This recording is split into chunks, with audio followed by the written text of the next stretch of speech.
Hey everybody, welcome back. It's been a minute since we've talked to you all. We are now 51 days post Gillian's show, and we are on the other side of the holidays, and that's something that we wanted to talk about. Actually, both of those things, hmm we wanted to talk about that.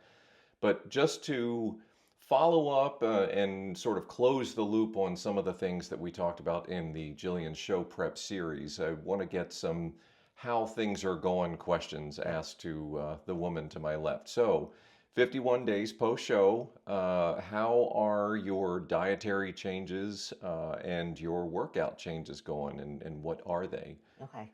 So I think the interesting but exciting thing about the show was that it was on November 15th prior to the entire holiday eating Exactly. season. The extravaganza Yeah. that it was. So the show ended before Thanksgiving, Christmas, all of the holidays, and I was a little bit fearful coming out of, 24 weeks of very structured eating, what that was going to look like. Based off Um, of your previous Based experience, off of too. previous experience. Right. For every action, there's an equal and opposite reaction. And if you go really hard on something, no matter how much you want to fight it, there's a tendency to swing in the other direction. Right. So I am very happy to report that this is the least I have ever struggled coming out of a contest prep. This is the least sensitive my body has ever been to change and the addition of food. Okay. This is the most healthy my attitude, behaviors, thoughts about food have been because the prep was so different. So normally I come out of a contest prep and I can't wait to eat all of the things that I didn't get Right. to eat, and I can't wait to have nothing to do with what I was doing during the prep and just throw all of that away, and almost like a feeling like usually after a prep that I can't get enough. So this prep was very different in that I maintained a lot of my regular foods, Right.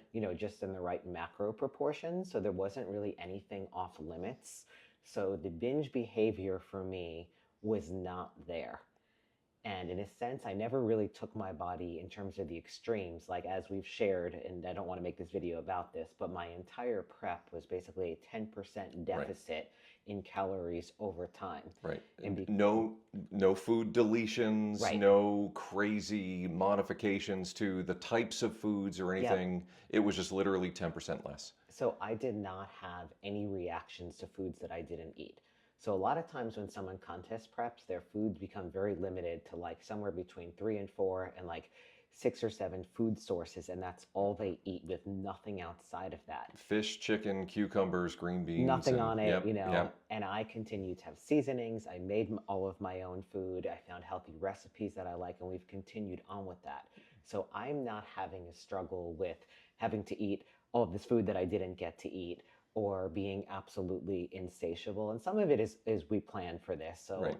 I'd like to say that in terms of body weight, so I was roughly around 129, 130 stage weight. And I know the last video we made, I had reported that I had gotten up to 135 Right. after that Thanksgiving week. But interestingly, right now, my body weight has settled out between 133 and 134.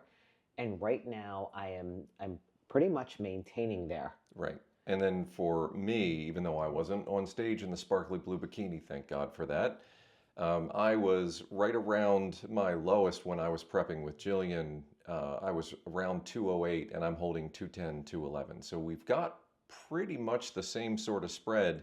And this, remember, this is after Thanksgiving. This is after a couple of RV weekends, which is why I'm wearing the hat. It's after Christmas, it's after New Year's, all of the usual things like when I go into the office, there's a potluck or there's, all sorts of temptations around. So I think it's pretty spectacular that we're within 3 to 5 pounds. And we have enjoyed those things, and I think what that looks like for us, which is previously, and what happens to a lot of people coming off of a very strict diet, is they start every single day on the diet. Like I Right. have to go this hard on the diet, and by the end of the day, they are off the diet. Well, let's hold on to that for the New We Year's will. resolution. So what I do want to talk about is the other half of it, and it's how our workout has I want to changed. actually come back Here we go. because what I do want New to talk year, about same G. is what the diet does look like right now for me. Okay. So the diet really looks very, very similar to what I was doing on prep, because again, I was eating all of my normal foods. But where we are more liberal is that we do have the ability to go out to a restaurant Right. or indulge in a holiday meal. And what More we, than just once a week yeah, or once every other week and or, have cocktails if we right, want. And what that looks like is we enjoy that meal, we enjoy it to the fullest, we don't overeat. And it's easy to not overeat because we know it's not like, we're not going to say, we're not going to do this again for a month. We know the following week there may right, be another social situation. right. So it's not like a feeding Yeah. frenzy. And then the rest of the meals are our normal meals. Right. And for me, what I have added in terms of the calories, what I've intentionally added is a little bit more dietary fat. So I've Oh, brought my yeah. calories up. In the morning, I may have had 1 tablespoon of nut butter on my breakfast souffle, and now there's 2 tablespoons. And we've gone to some a little bit more fattier cuts of meat than we were using Right. before. So that's the main change. And having those meals that were either social or we make an indulgent holiday meal, but that one meal doesn't turn Yeah. into 2 full It doesn't days. have the one meal that we do have, like the treat meal, if you will, or if we have a holiday meal, it does not have an impact on future meals. The future meals are just the normal meals, Yeah. the normal experience. And I'm going to say we look at how many of those, and again, we'll talk more about this a little later in the video, how many of those occurrences we're going to have throughout the week. Like, is this a week that we have 3 social meals? Right. And then we know, okay, maybe if there's 3 social meals, we don't go as hard Right. on them because they're going to be spread out. But Right. to move things back along, you Right. asked about what Yeah. training looks The like. the training has changed, so we went from a 5-day split to a 4-day split, which has been a godsend for me. So we train Monday, Tuesday, Thursday, Friday. Wednesdays we take Hank, who is, yep, there's part of him. We take Hank for a longer morning walk. And then Saturday and Sunday, same thing, longer morning walks. And then 7 days a week, as long as our schedules and weather permit, we'll do about a 2 mile evening walk. And a 2 mile morning walk. Yes, Yep. yes. So I thought I said that, but you will know if I did or didn't. Um, the other thing that we've done is that we have reintroduced the barbell, which I wasn't sure how that was going to go, but man, I have missed that thing. Hmm. So on Mondays, it is sort of a push day. Tuesdays is a squat and deadlift and an accessory day. Thursday is a pull day, and Friday is kind of the big day. That's where we'll squat and Deadlift deadlift, and again. usually there's a press component to it, like a barbell overhead press or something like that, a dumbbell press. Yep. So, but the barbell has been a lot of fun to bring Yep. back. So, anything you wanted to add? So the barbell being the focal point, and we've shifted in how we organize our thoughts about training. So we are not focused right now on body parts No. or a particular look. It is definitely how we are feeling and more of performance-based training. So our week is organized by basically by training the movements and exercises as opposed to training body parts. Right. It's more of a systemic approach, the whole body Yeah. as a system, as opposed to biceps, Yeah. So the triceps. way we look at it is we're training the squat and the deadlift. We are not doing leg training. So Right. there's a little bit of a shift. You've seen less videos from me on Instagram. We've been enjoying not setting up the camera in the gym, and it is definitely a distraction. And heavy barbell training definitely takes a level of focus. That A lot of a lot of focus, focus. especially coming off of back injuries like I've had in the past. Like I must be present in every single repetition. And I think we always want to be present. Another thing is the timeline that we Right. experience in the morning. So I would like to obviously share more training content, and we will, but we're doing barbell training, which takes some time, and we are still under a very, very firm timeline in the morning to get Scott finished Yep. and ready and out the door for work. And we're getting up at 4, Yes. so I don't want to set an alarm clock with anything that starts with a 3 unless I really have to. So, but it's been a great, and I don't normally enjoy training. It's just one of those things that I do, but I really have enjoyed this. It's fun to touch some heavier weight. Jillian, for my birthday, because I have some pretty significant shoulder issues, she bought a safety squat bar. So it keeps my shoulders from having to get pinned back as far. I'm able to hold on to the bar like this. You can Google safety squat bar. but it shifts the center of gravity of the weight and it makes it more leg centric. So it's, even though it's still a squat motion, it's a little bit different of an emphasis, and I've enjoyed that a lot. At first I was thinking, well, it's a safety squat bar. It's not. It's kind of like cheating. It's absolutely not cheating. So we've followed our hearts basically for the training, and it's nice not to have any external pressures or deadlines or anything, and just really Mm-hmm. enjoy our time together in the gym. Plus, the other reason why we've been off social media a little bit more, we haven't done the videos. We've been enjoying our We have. holidays. We were hoping that you all have enjoyed your holidays. But now it's after New Year's, like it's time to get back into having our conversations and It's releasing our content. one of our, I don't want to call it resolutions, but one of the commitments that we made was that we were going to continue to put out the content. Correct.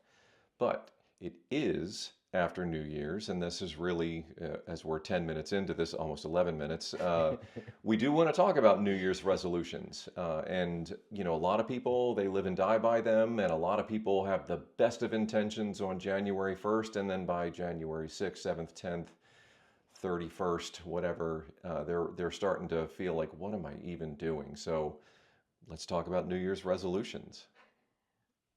I think New Year's resolutions, I'm not going to say that they often don't work, but they often don't Yeah, work, is because the timeline for people is so artificial. Here we are devoting ourselves to this change that we're going to make because the rest of the world is going to make the same change on January 1st. And for those of us in the northern hemisphere, that is the deep of the winter, right, that's when the days are the shortest. Most of us, so many people make the resolution that they are going to lose weight, right? They're right. going to reduce their body fat at the time of the year that is the darkest, that is the coldest, that you are wearing the most amount of Yep. clothes. I mean, we're in North Carolina and it was in the Yeah. mid 20s this morning. So, I mean, the stores are out of bread and milk, is all I can say.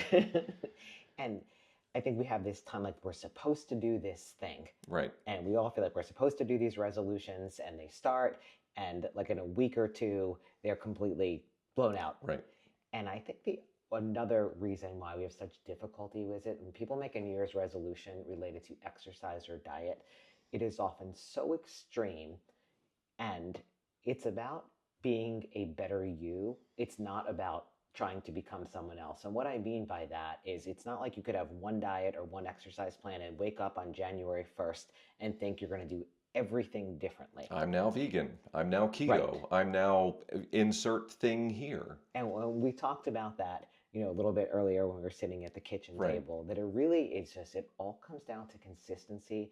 But the important thing is to make one change, right, not to come out of the gate. And what everybody does is they change everything all at once. right, I'm going to eat, I ate this way, and I'm going to eat completely differently the next day. right. And Or, oh, by the way, I'm also going to run 10 miles, yep. a day or 30 miles a week or something. How And many we of you saw did, how that. many did you run last week? Zero. So we saw, if you remember last weekend, we were Yep, at the RV park, and yep, on January 1st, sure enough, I saw somebody out there for a run dressed completely improperly, right. clearly had not run before, clearly did not have running shoes or the right gear or anything else, but was God going to bless him for trying. go out day one. But it was I admire the effort. yeah, probably somebody that should have gone for a walk. Right, And one of the things that I think about in terms of New Year's resolutions, again, coming back to a very difficult time, there, there's never a right time and there's never a wrong time to start. correct. But some of the things about New Year's is that we kind of kick the can, like I'm going to eat this way for the holidays and I'm going to set this goal out like into the future. Like Yep, I'm going to start on New Year's. And that's the problem that most of us make with diet and exercise. It's like, well, I'm just going to start tomorrow. Well, I'm just going to start tomorrow. right. When really every single meal, every single bite, every single sip, every single thing that you ingest is an opportunity to make a good Yep. choice. Rather than it being tomorrow, like there is a sort of like, let's do this right now. And if you don't achieve it, rather than setting it out again another week from now, or I'll start on Monday, it starts at your next opportunity to Right, make a choice. right, So let's say you blow the New Year's resolution out the first week, rather than saying, okay, well, I'll start on Monday. Like, no, just go back to it at your right, next opportunity. right. So we always have a pre-conversation before this conversation because remember, this is a one-take show. Um, when we were at the breakfast table, you were talking about triage. Yes. So, can you talk a little bit more about how they might triage some of the things if you have nutritional goals for your New Year's resolution? What are ways that people can triage what they're doing in order to meet those Yeah. goals? So the best thing to do is we're looking at where you start. So rather than wake up tomorrow and do something entirely different or say, I'm going to do this diet because so and so had the best results on this diet, the most important thing is to know where you're beginning.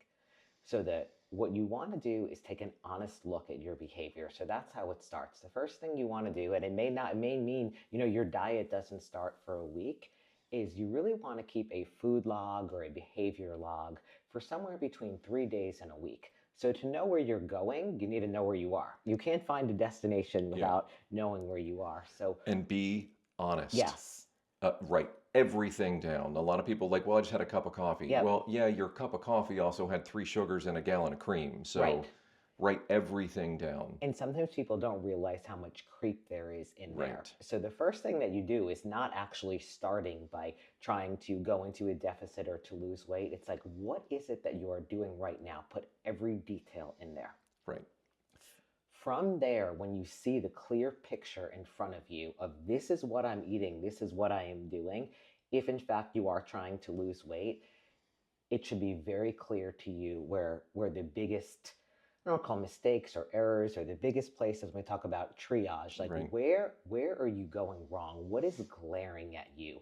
What are you seeing? Are you seeing lots of alcohol in there? Are you seeing a sugar addiction? Right. What are you seeing as that place where making a change there is going to have the largest impact? Yeah. Like lunch dessert.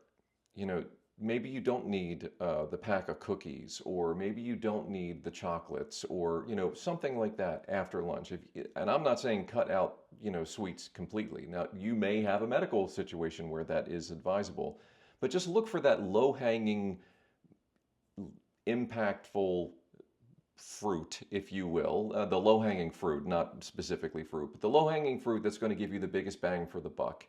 And then you just make that change. And as Jillian said, make one change. Yeah. And how does it work? How do you like it? Is it sustainable? Is it torture? Are you going to be able to keep it up? And is it working? Because once you start pulling levers, you've got to figure out, well, this is not working like I thought it was going to. Maybe it's time to look for something else, and that would be the next change. So most of us, when I say we're looking for a change, some of you are like, well, tell me what it is that we're looking for. Like, what is it that we want to change? What we're really looking for is habits, and to better find out where do you have your bad habits.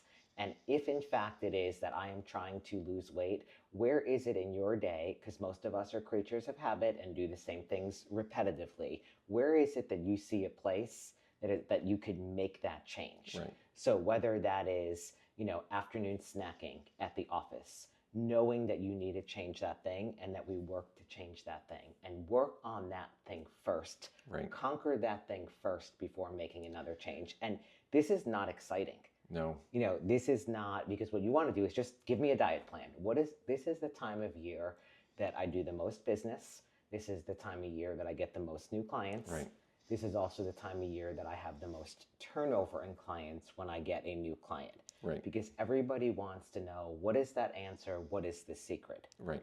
But in terms of behavior and changes, you have to be able to connect with that change. And if you wake up tomorrow and you follow a whole different diet plan, eating foods that you don't like, under eating, doing something that you have not connected with, that you have not learned from, that feels temporary, it may work while you are applying that, but it is not going to work long term. Yeah, that pendulum is going to swing right back in the other direction. If you wake up tomorrow and go on the most popular diet plan that's on TV and get enormous amount of results from it, lose a bunch of weight, at some point you are going to be off the plan. Right. And you are going to, like Scott said, the pendulum is going to swing the other way and you are going to gain the weight back. Right. And I mean, just think back to what Jillian said earlier in the video. She prepared for a professional bodybuilding competition, global, international competition, where she took third place with a single 10% cut. Now, that is for a professional competition that is entirely aesthetically graded and evaluated. So I say that to say that it is possible to make a very small change and have a very large impact as long as you have commitment over time. And I think people ask, like you said, what's the secret? The secret is consistency over time. Make sure that what you're doing is something, and don't lie to yourself, be honest with yourself. Is this something that I can sustain over time? And understand that the results may come later than I want them to, but they'll last longer because it is a sustainable change. So again, this is not a fun way to go about any of this stuff because what does everybody want right now? They want it right now. Right. Like And right now. the other thing is what this is going to do is it's going to force you to learn. Let's say you identify that you have a problem snacking in the workplace in the afternoon. And it's like, okay, I need to stop snacking in the afternoon. So then we need to take a look at what possible other behavior needs to change to get you to stop snacking in the afternoon. You may just try to eliminate that afternoon snack. Maybe you're not eating the right things for lunch, or maybe your lunch is not big enough, or maybe you're not drinking enough water, or maybe there's not enough fiber in the diet. Right. So making that change is going to force you to further examine what it is that you're doing. Or maybe you just need to substitute the bag of chips for an apple and a slice of cheese. Yep. A healthier alternative for your caloric timing. I mean, it's just, but when you change that one thing at a time, you'll know, does this work? Does this not work? And and then you'll also, again, going back to my previous point, you'll know, can I keep this up? So I think one of the big points with this is we always think of a New Year's resolution as, or often we do, as deprivation in some way. Right. And the concept of subtracting things. It's like, well, I can't have sweets, and I can't do this, and I can't do that. I have to give up this, Yes. give up that, give up the other thing. Up. Yeah. And when I do my nutrition coaching, there's a little bit of give and take. So we may give something up, but what can we add? Right. What can we do in place of that? Or what can we do additional to that, rather than just, I'm taking from you, I'm taking from you, I'm taking your dessert, I'm taking, fat out of your diet, I'm taking alcohol away from you. I'm giving you an afternoon walk. I'm giving you additional glasses of water. Yes. I'm giving you whatever, additional vegetables, right. Things to add. So it's a little bit of give and take. So rather than when you're looking at it as like, oh, I must deprive myself, because again, that's only going to last for so long. What are the healthy behaviors or things that you could add that are going to keep you going, that are going to keep you sticking to it? Yeah, the more want tos and get tos that you can add, and the less have tos, the more sustainable it's going to be. I want to take a walk. I get to take a walk, as opposed to I have to skip, my normal afternoon cookies. So mindset is pretty important in this too. So I think there's probably going to be a lot of confusion on the end of like, well, exactly how do I do this? So I'm going to give you an example of how I would navigate nutrition coaching for somebody. I'm just going to pick a behavior that I see commonly and about how I would work through it. So one of the behaviors that I see most often in getting in the way of what somebody's goals are is mindless snacking. Oh, yeah. So snacking that does not register. And I think one of the very first things, as crazy as this sounds, that helps somebody to address those bites is just logging what they eat. And by logging, I don't mean that you have to use an app and weigh and measure everything, but just the act of either photographing or writing down everything that you eat, it can be putting it in an app, is going to force you to pause and think about that for a second. So as you pass the candy bowl, or as you pass whatever it is, or somebody at There's work like 2 or 3 where I work, so offers you a cookie or going back, one of the things is just to say, I am going to commit to somehow logging everything that goes in my mouth. And that alone is going to have you stop and think sometimes, if you make that commitment to logging. And so it's not about increasing guilt, because guilt is sort of the enemy here. It's just about increasing awareness. And it might not come down to, okay, I'm never going to do that, but we might look at, can we reduce the occurrences of doing that? Correct. So you may say to yourself, oh, wow, I'm just grabbing in the evening, or I'm making the kids their lunches and I'm taking a bite of this and taking a bite of that. It may now come down to saying, I'm never going to do that again. But you may look after a week and say, oh, wow, I'm doing this 3 or 4 times a day. Maybe I could do it once or twice a day. Right. So that's an example of navigating through a very common thing, which is, again, eating without kind of it registering. Right. And I think another very, very common thing is, over time we'll go through all of the common things. Another mistake that I see lots of people make is ingesting tons of calories in their fluids and liquids without recognizing that. Right. So what I mean by that is, the coffees with all of this stuff in it. The energy drinks, but the full fat soda, like a regular Coke as opposed to a Diet Coke. So full calorie. Yeah, full calorie. So, and what that looks like, it's not just for something like that. Like that would be a place that I would triage someone's diet. If they are having some type of beverage that has 600, 800, 1,000 calories, not only are they taking in the calories at that time, that's probably putting them over, but that is causing crazy blood sugar responses. Right. And then their blood sugar is going to crash and they're going to eat more or drink more later in the day. Right. So that has secondary consequences. So that is an example of what I'm talking about when I say triage that. So when you look at, starting over the next day, rather than saying, I'm going to wake up tomorrow and I'm going to do keto, or I'm going to wake up tomorrow and follow whatever diet book is on the bestseller, maybe after you've looked at what you're eating and drinking over the course of a week, you say to yourself, you know what? I don't need to go through this Starbucks drive-through and get this big coffee. I'm going to make one at home. It doesn't need to be black. Maybe I'm doing a measured amount of cream or putting something else in it, but it doesn't need to be that. And then you start with that. Right. Because remember, your New Year's resolution is your New Year's resolution. Like Gillian's New Year's resolution isn't necessarily mine. So if you look at this in just a vacuum, you may be creating an artificial environment that's destined for failure. Take into account the reality of your situation. If you want to go keto or vegan or whatever it is, God bless you. We're not saying that that's wrong. What we're saying is it sustainable? And if it is, more power to you.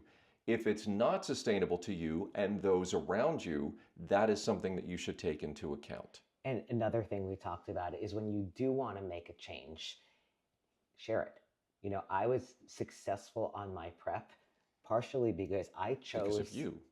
Public accountability. I am going to let you know what I'm going to do and I'm going to stick to it.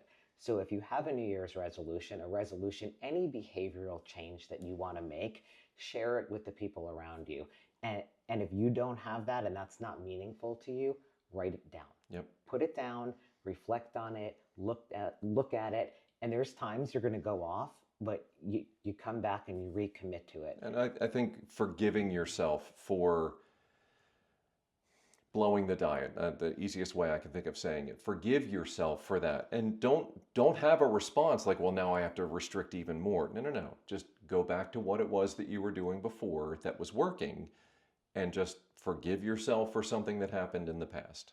And I think just to remember that small changes matter, that every step matters, that rather than getting up the next day and, going and running a marathon, the equivalent of eating one way on December 31st and then January 1st, starting a diet that doesn't match your likes, doesn't match your habits, your schedule, your lifestyle, is the equivalent of going from being a couch potato into saying, I'm going to go run a marathon tomorrow. Right. So how do you start like that? You walk, and then you do a combo of walk running, you build up how much you're running. Mm-hmm. What we are saying is when you are addressing your nutrition, and more than 90% of what you look like is going to come down to nutrition and your body composition. It is about making those changes that are equivalent to going from being a couch potato to taking a walk rather than running a marathon. Right. Is making that singular change, starting with that, succeeding at what that is for you, and then moving on to the next thing. Right. So something as small as a cup of coffee that you're regularly getting at the drive-thru of your favorite coffee shop, let's say that is a 600 calorie drink. Okay, there's 3,500 calories in a pound of fat. So 600, 6 times 7 is what, 42? You're asking me to do math in Oh public. no, is that Sure. right? Am Yeah. I Let's wrong? go with Okay, that. so You'll know. let's just I'm not gonna take anyone down a rabbit hole, but that's 4,200 calories in a week coming from coffee. Right. If the only thing that you changed was not going through that drive-through, making a low-calorie coffee at home, that equates to More than a pound and a half that you don't have to fight. in a week, if nothing else about your diet changes. Right. So what I'm saying is small changes can have big impact. All right. So I think 30 minutes is good enough for New Year's. So moving forward, we're probably going to shift a little farther away from Jillian's show and Jillian's prep. I think we've put a pin in that, so that's good. We're going to be moving more towards lifestyle things like how do you sustain your New Year's resolutions. Somebody sent in a question, and we are going to get to it. How do we deal with things as a family? Like, how do I support Jillian? How does she support me when it seems like it's a singular pursuit, but it's really more of a family goal? So we'll probably hit that one next. But any final or closing thoughts? No, I just am hopeful that we didn't cause more confusion. And I know the questions that are coming are, but what is it that I do and what is it that I change? And we are going to continue down this path and help you navigate more specifics. Today we wanted to have kind of some very Right. broad ideas of how to make some changes. Yep. Bottom line, it's consistency over time. Be kind to yourself and stay committed to your goals. Yep. So, all right. Well, if you think that this video was helpful, and please give it a like. Subscribe for more content like this. And if you think there's somebody that might be able to benefit from this type of conversation or this kind of information, please share this as possible. Hit that notification bell. That will alert you when anything coming up. But otherwise, I think we will wrap it up. Wish everybody a very happy new year, and we will see you in a couple of weeks. Thank you. Thank you.